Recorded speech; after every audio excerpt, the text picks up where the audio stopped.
Bonjour et bienvenue à cette liturgie de la parole du 30 mars 2022. Liturgie de la parole qui sera animée et présidée aussi par François Michel, France Boucher et Gaëtan Nollet. Dans ce 5e chapitre de l'Évangile de Saint Jean, tout de suite après une guérison qui s'est faite au temple le jour du sabbat, Jésus donne un peu pourquoi il a fait cette guérison, le jour du sabbat. Parce qu'il répond à l'appel du Père. Et là, il y a tout un développement dans cette page d'Évangile qui vous sera présentée pour expliquer l'union entre la volonté de Jésus et celle du Père. Les deux vont ensemble. Et Jésus dit d'une certaine manière qu'il est le Fils de Dieu à travers ça. C'est ce que contestent les pharisiens aussi, plus tard. Et ça se termine par un appel. C'est Jésus qui va faire le jugement. À nous, si nous voulons entrer dans la vie avec Jésus, nous accueillons sa volonté. Et en accueillant sa volonté, en accueillant ce qu'il propose, nous entrons aussi dans les voies du Père, dans les voies de la vie en abondance. Bien, je vous souhaite un bon partage, bonne écoute d'abord, un appel à continuer à répondre à l'appel du Père dans ce temps de rencontre et d'appel à la conversion toujours. Bonne méditation, que la parole porte du fruit dans vos vies.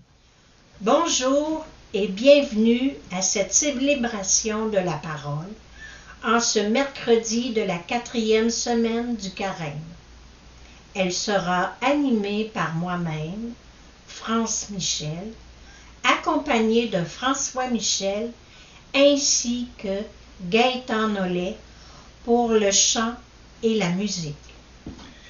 Seigneur Jésus, c'est toi qui nous réunis autour de la parole. Envoie ton esprit pour qu'il nous façonne à devenir de bons auditeurs. Disposons nos cœurs et nos corps. Entrons en célébration. Au nom du Père, du Fils, du Saint-Esprit. Bonne célébration. Bienheureux qui reçoit la parole, dans son champ le bon grain germera. Bienheureux l'ouvrier du royaume, Dieu l'invite au banquet de la joie. Bienheureux le cœur de pauvre, son trésor est Jésus-Christ. Dans sa vie l'amour l'emporte, terre et ciel lui sont promis.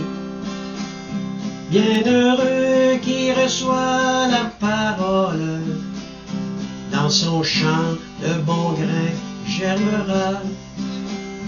Bienheureux l'ouvrier du royaume, Dieu l'invite au banquet de la joie. Le carême n'est pas terminé et quelque chose de funeste se prépare. La montée de Jésus vers Jérusalem tire bientôt à sa fin.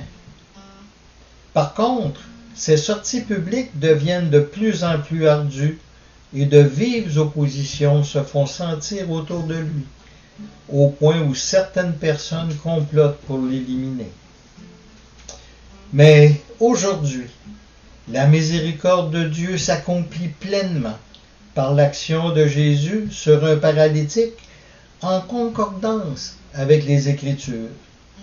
C'est avec puissance que Jésus accomplit la prophète d'Isaïe et dit aux prisonniers, « Sortez, aux captifs des ténèbres, montrez-vous. » Cette démonstration de force met en évidence la justice de Dieu. Elle met en évidence la justice, la juste miséricorde du Père, du Fils et de l'Esprit. Dans un premier temps, nous entendrons une lecture en segments de l'Évangile d'aujourd'hui, suivi chacun d'un bref commentaire.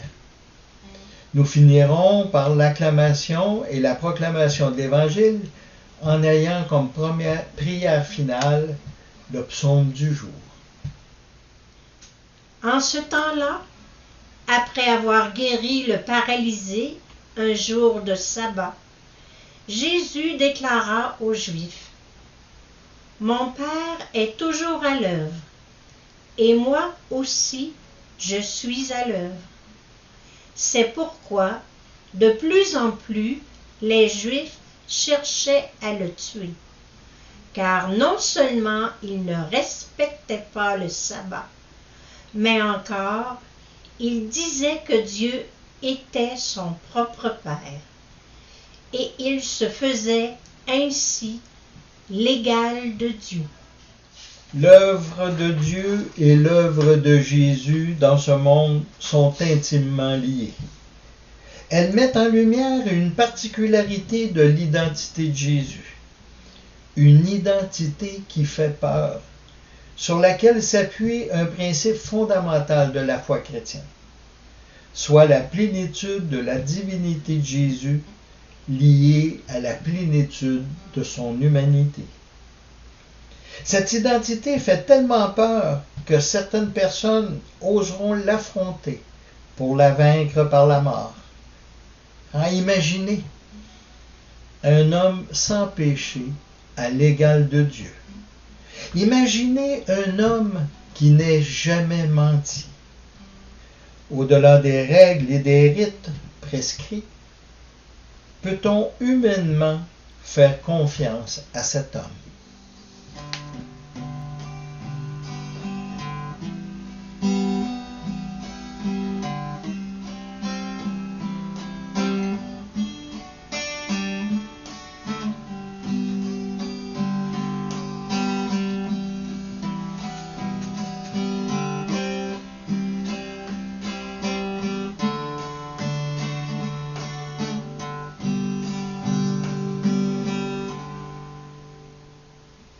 Jésus reprit donc la parole.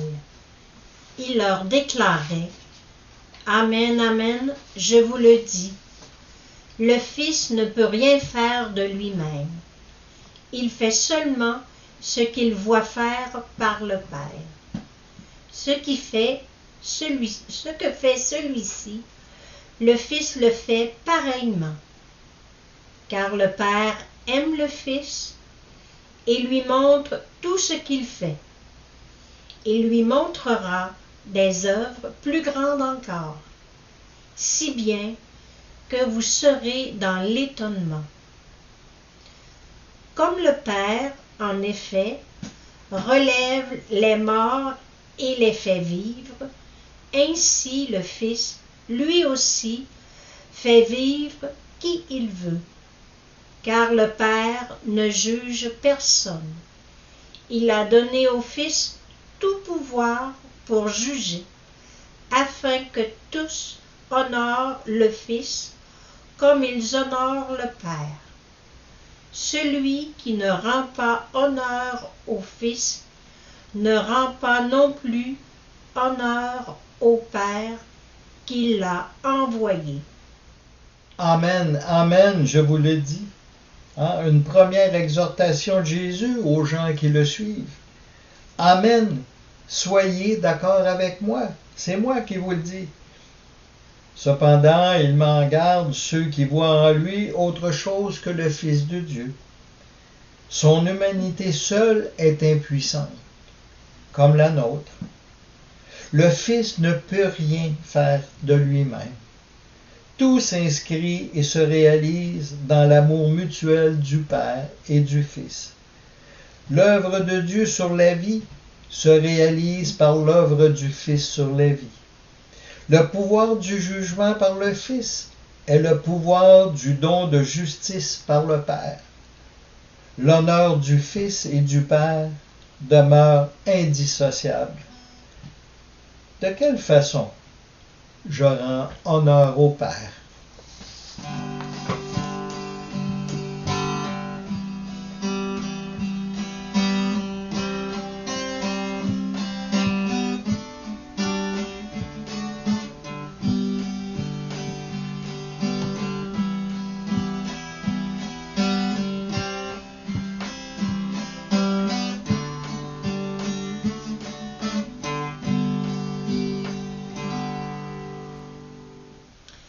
Amen, amen, je vous le dis. Qui écoute ma parole et croit en celui qui m'a envoyé, obtient la vie éternelle et il échappe au jugement, car déjà il passe de la mort à la vie. Amen, amen, je vous le dis. Une deuxième exhortation puissante. C'est moi qui vous le dis. Écouter la parole et croire en Jésus, l'envoyé du Père, c'est une passe gratuite pour obtenir la vie éternelle et pour échapper au jugement. Dit comme ça paraît bien. C'est simple et c'est rassurant. Pourtant, il y a des exigences qui peuvent nous déconcerter, car elles nous obligent à faire des choix parfois déchirants. Écouter la parole signifie l'ajuster à nos vies. Croire en Jésus, c'est le voir en action au cœur du monde. Et quand nous regardons ce monde, puis nous regardons ce qui se passe présentement, nous sommes en droit de nous poser des questions sur la réelle présence de Jésus. Des doutes peuvent s'installer. Surtout sachant que c'est notre propre mesure qui servira pour le dernier jugement, comme il a été dit dans l'Évangile il y a quelques semaines. Échapper au jugement par la mesure de mes actes, mes doutes peuvent-ils être porteurs d'espérance en Jésus-Christ?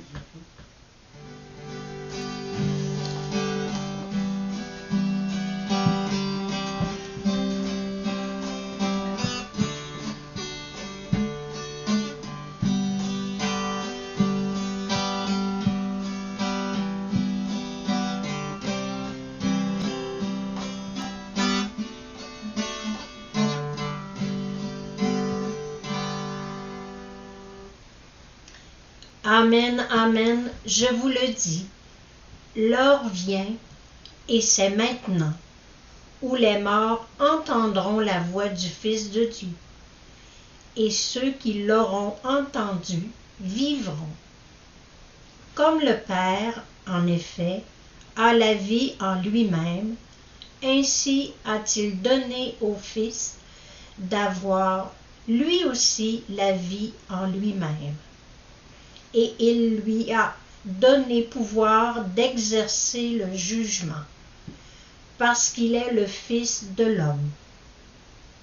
Ne soyez pas étonnés, l'heure vient où tous ceux qui sont dans les tombeaux entendront sa voix.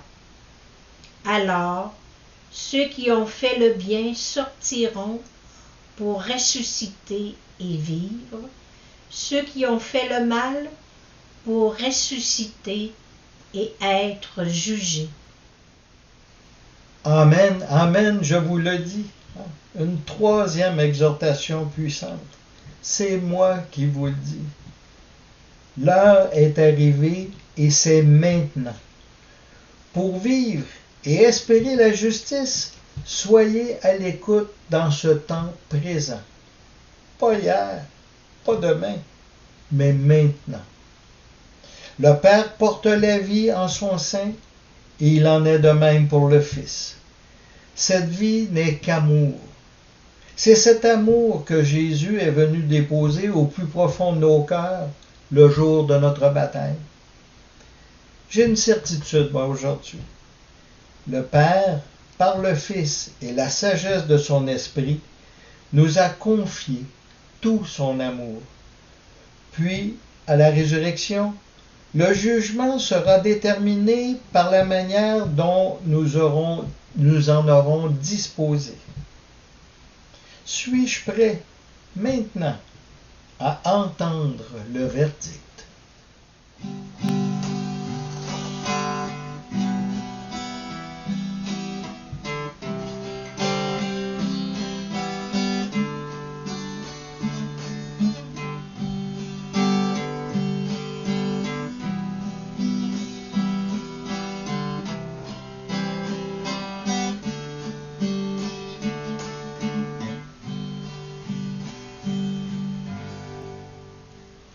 Moi, je ne peux rien faire de moi-même. Je rends mon jugement d'après ce que j'entends, et mon jugement est juste, parce que je ne cherche pas à faire ma volonté, mais la volonté de celui qui m'a envoyé. Le jugement de Jésus n'est pas aléatoire et s'appuie essentiellement sur ce qu'il entend. Un seul critère servira de mesure au jugement: faire la volonté du Père. Faire la volonté de celui qui nous a envoyés le jour de notre baptême. Voici qui vient donner du poids dans l'évaluation de nos vies. Ça donne un sens à tout ce que nous entreprenons pour le bien de l'humanité, si nous l'entreprenons au nom du Père, du Fils et du Saint-Esprit. Ouvre très grande la porte de ton cœur et laisse entrer la parole.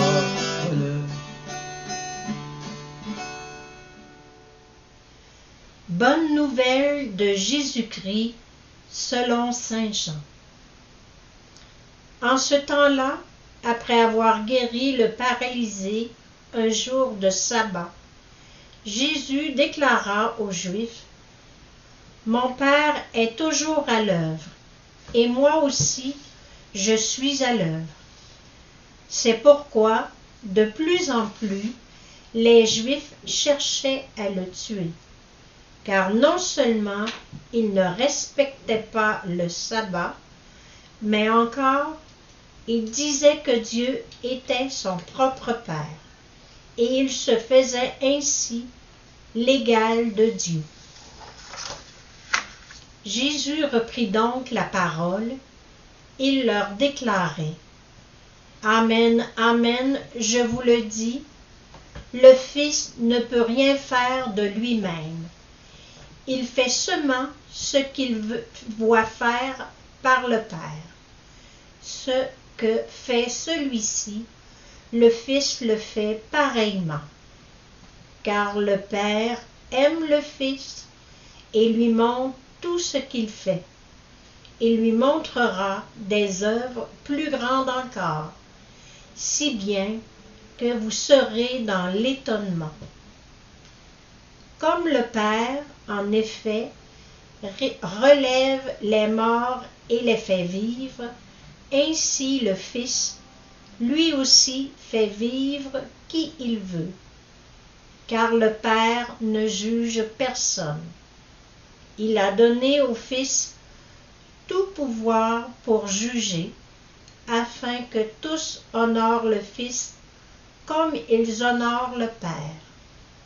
Celui qui ne rend pas honneur au Fils ne rend pas non plus honneur au Père qui l'a envoyé. Amen, amen, je vous le dis, qui écoute ma parole et croit en celui qui m'a envoyé, obtient la vie éternelle, et il échappe au jugement, car déjà il passe de la mort à la vie.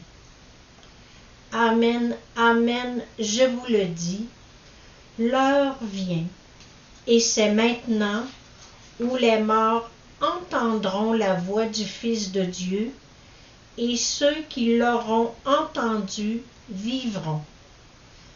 Comme le Père, en effet, a la vie en lui-même, ainsi a-t-il donné au Fils d'avoir lui aussi la vie en lui-même, et lui a donné pouvoir d'exercer le jugement, parce qu'il est le Fils de l'homme. Ne soyez pas étonnés, l'heure vient où tous ceux qui sont dans les tombeaux entendront sa voix. Alors, ceux qui ont fait le bien sortiront pour ressusciter et vivre, ceux qui ont fait le mal pour ressusciter et être jugé. Moi, je ne peux rien faire de moi-même. Je rends mon jugement d'après ce que j'entends. Et mon jugement est juste parce que je ne cherche pas à faire ma volonté, mais la volonté de celui qui m'a envoyé. Acclamons la parole de Dieu. Louange à toi, Seigneur Jésus.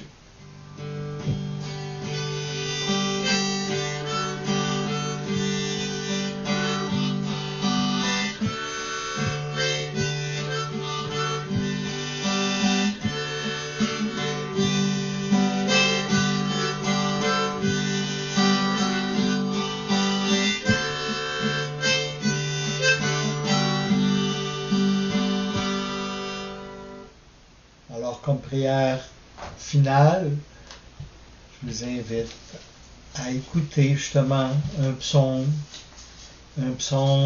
plein d'espérance.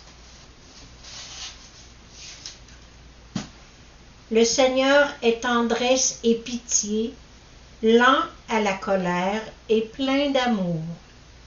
La bonté du Seigneur est pour tous, sa tendresse pour toutes ses œuvres. Le Seigneur est vrai en tout ce qu'il dit, fidèle en tout ce qu'il fait. Le Seigneur soutient tous ceux qui tombent. Il redresse tous les accablés. Le Seigneur est juste en toutes ses voies, fidèle en tout ce qu'il fait.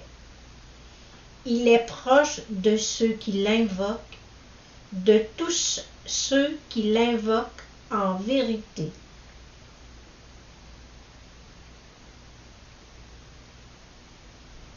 Amen. Alors, moi et France, tenons à vous remercier de votre présence à cette célébration. Merci à Gaëtan pour les chants et la musique. Merci à toute l'équipe, à André, Annie, pour leur soutien à la préparation de cette célébration. Et allez dans la joie et dans la paix du Christ. Portons la lumière, la vie jaillira. Portons la lumière, l'espérance renaîtra.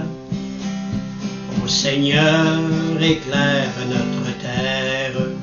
Tu l'as voulu, foyer de ton amour.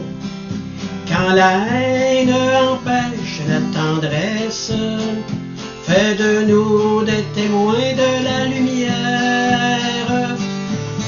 Portons la lumière, la vie jaillira. Portons la lumière, l'espérance renaîtra.